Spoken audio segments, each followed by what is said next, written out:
Hello there, I'm Peter Batt, and this is my second Psychopath Economics thought for the day. And my thought for today is much more of a question. It's why do we vote for politicians who obviously don't like people? Why is it that we tolerate a system that just doesn't like normally functioning human beings?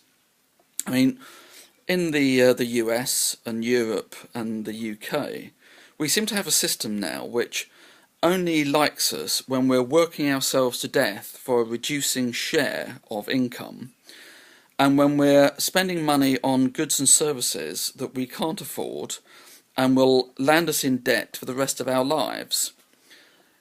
But when it comes to sort of like real need, the really sort of basic human needs, like, when we become vulnerable for whatever reason, when we're depressed or unhappy, when we just want more from our lives, the system cuts us loose. And one of the reasons that I'm asking this question is that it's just been revealed in the UK that people who are receiving disability benefits were having their benefit entitlement reviewed and were being declared fit for work, and more than 2,000 people died just within 6 weeks of that decision, which means that the fitness to work programme is completely flawed.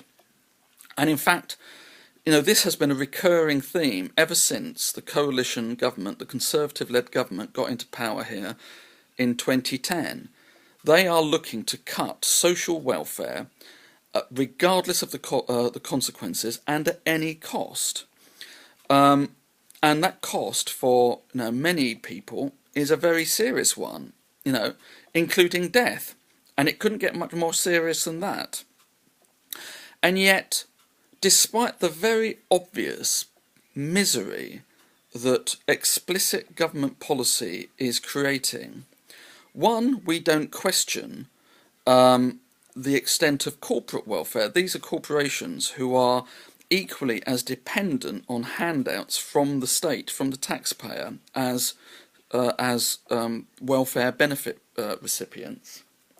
So we don't question that. And on the other hand, we have a politician, the Secretary of State for Work and Pensions, Ian Duncan Smith, who basically shouldn't be in power, or at least he should be dismissed from his post.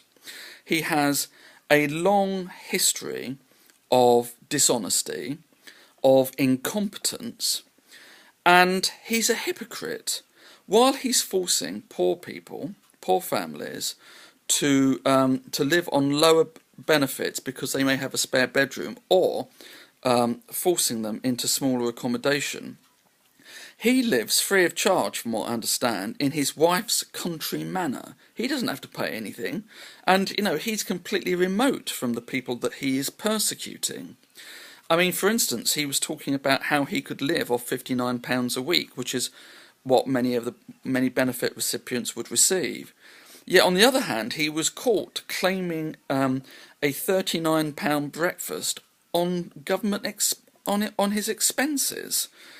I mean, no, the man is an odious hypocrite, and you see, he represents a wider problem with the political and economic class. That when we get the opportunity, we will vote for people like him.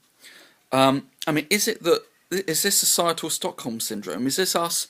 Is this a reaction about us coming to love our oppressor? Because if it is, I think this is not a good thing. As society loses its compassion, it will become a much more miserable place, in my opinion. Anyway, that's my thought for the day. Until next time, bye.